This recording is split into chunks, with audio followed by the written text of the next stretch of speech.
Nos situamos a principios de los años 80 y es entonces cuando se produce el secuestro de Lasa y Zabala, que además en parte transcurre en Guipúzcoa. Sí. Se desarrolló en Guipúzcoa y a 500 metros del Palacio de Justicia, en el cual yo en ese momento me creía investido de autoridad como un profesional dispuesto a arreglar el mundo. Fíjate tú, esa es el escarnio, incluso para algunos jueces de instrucción o fiscales con los que yo he hablado posteriormente, es eso mismo.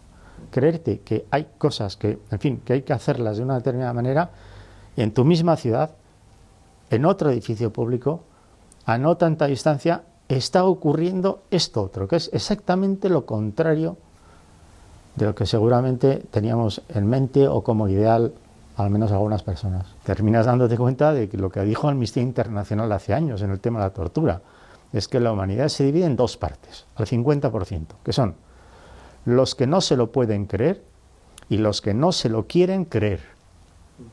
La mitad de la humanidad, o los ciudadanos, o dependería a quién lea incluso esta entrevista, podría pensar, bueno, no es posible que hagan un nudo en una toalla, la empapen con agua para golpear en la espalda a otra persona, teniendo un montón de porras reglamentarias. ¿Para qué vas a perder el tiempo en eso? O sea, la mitad no se lo podrían creer. Pero la otra mitad, que saben que eso sí es absolutamente así seguro, no se lo quieren creer. Y claro, enseguida me di cuenta que Barrionueva es de los que no se lo querían creer. Es tan la vulgaridad, o sea, es tan insultante cuando nosotros escuchamos eso mismo aquí, ¿no? Que a veces se trataba de hacer la defensa del supuestamente torturador y dicen, no, mentira. En realidad nosotros todos los días les decimos que se duchen y entonces se resbalan. O sea, era casi, me parece como incomprensible cómo se podía ser tan vulgar a la hora de diseñar una manera para dar explicación a algunas de las lesiones con ese argumento de que se ha resbalado al entrar en la ducha. Bastaría recordar que un día precisamente fuimos a ver las duchas y en una de las entradas de la ducha había un sistema con un balancín. Bueno, en realidad se desmontó hasta el marco de la puerta, porque en el marco de la puerta había unos ganchos colocados para colocar una barra para hacer la bañera con una tabla. Los detenidos estaban siendo atados a una especie de tabla, envueltos con una manta, se les colocaba sobre esa barra y se les hacía la bañera sobre un caldero que había en el plato de la ducha, más o menos, ¿no? Bueno, ese dispositivo lo llegamos a ver. El juez ordenó desmontarlo.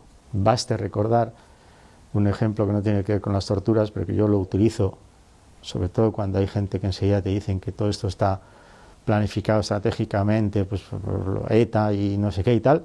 Cuando digo, sí, pongamos el ejemplo de la mujer brasileña violada en una comisaría de Bilbao hace unos pocos años, cuando resulta que los hechos están acreditados, los hechos están probados. En una comisaría, en el centro de la ciudad de Bilbao, una mujer brasileña es violada. Y resulta que ahora no sabemos quién la ha violado. Que ha ocurrido es seguro. Y las resoluciones judiciales van por el camino de decir que, aunque eso ha ocurrido, entre unas horas concretas de unos días concretos, lamentablemente no sabemos quién de los que estaban en la institución ha sido el violador. Bueno, si no lo sabemos será porque los demás le encubran. Y esto lo más no lo puedo comprender. No habiendo sido todos, algunos se deben estar callando, luego son encubridores, porque no puede ser que no se sepa, porque no había 1000 personas en esa comisaría, hay un grupo concreto. Entonces a mí esto me hace perder hasta la calma cuando lo utilizo incluso como ejemplo para decir, pero ¿cómo es posible? Sí, yo por ejemplo tengo que decir que hace años me impresionaba mucho a unos programas de la televisión francesa donde militares franceses explicaban lo que ellos hicieron en Argelia. Y lo explicaban diciendo que les tocó hacerlo, que así estaban dadas las órdenes, que fue terrible pero que no quedó otro remedio, en fin, tenía su explicación. Yo estoy por ver que eso ocurre entre nosotros.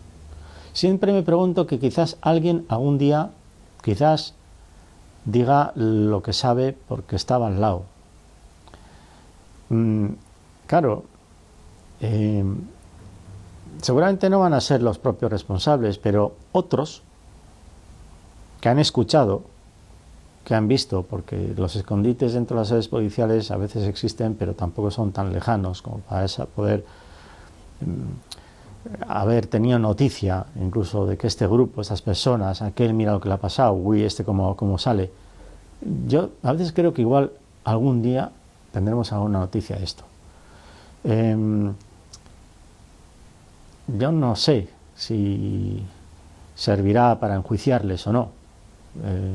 Ahí sospecho que no. Pero lo que sí creo es en la necesidad de hacer una investigación, como se hace en todos los lugares del mundo, que es en ausencia de una verdad oficial respecto al tema del que estamos hablando. Esta verdad oficial no existe porque los poderes no han querido investigarlo. Pongamos en marcha otros procedimientos que son tan válidos como los judicializados, estoy hablando de las comisiones sobre la verdad, que yo creo que cada vez estamos más cerca de plantearlos. Es más, creo que desde el gobierno vasco actual existen algunas iniciativas que están empezando a pensar en este tema. Las proporciones del daño producido por el camino de los malos tratos, abusos policiales, torturas, todo son importantes y no se pueden negar, no se pueden seguir escondiendo, porque nos han afectado a muchos de un modo u otro y existe metodología para rescatar esa información. Y creo que eso se va a poder empezar a hacer sin mucho más retraso. En Chile se hizo, y así hay información, pues yo no recuerdo ahora mismo el informe oficial que hay, tiene información de 16.000 personas o más. Alguien podrá decir, sí, pues hay un caso que es mentira. Muy bien, pues entonces son solo 15.999, ¿verdad? Pero eso se fue recogiendo y es oficial esa información en Chile. Fue validada por los poderes públicos. Y en todo este asunto yo reivindico la memoria de Nemesio Chaniz. Nemesio Chaniz, sacerdote, perseguido por la propia policía, que era capaz de felicitar las Pascuas al gobernador civil de Guipúzcoa, todas las Navidades, e interesarse por su familia, haciéndole ver que ambos dos pertenecían a la misma idea católica y cristiana. Y en aquellas cartas que hoy día se conocen que enviaban Navidades, después de expresarse muy educadamente, en un punto de aparte decía, ahora vamos a hablar del otro. Y al hablar del otro lo decía con la misma seriedad con la que yo te he dicho lo anterior, que tiene que ver con la catequesis y que tiene que ver con la escolaridad de tus hijos. Y ahora yo quiero hablarte de otras cosas que están ocurriendo en el edificio donde tú vives, ahí abajo. Y que seguramente está en tus manos que esto no se repita. Y no puedes negarme que esto no sea verdad, porque yo también he hablado con esos detenidos y con sus familiares y sé que una cosa y la otra son tan verdad. Y entonces esa forma de plantearlo, ¿no? Si queremos un poco idílica, yo creo que puede llegar el momento en que aquí también se dé, con algunas personas que empiecen a explicar lo que ellos supieron, vieron o escucharon al día siguiente que ocurrieron algunos de los hechos que nunca se han esclarecido. Por cierto, que sentar la verdad respecto a toda esta historia va a ser muy difícil porque precisamente no existen las investigaciones. O sea, es decir, que hay una parte del relato que tenemos que hacer que es muy complicado porque no se han investigado los hechos.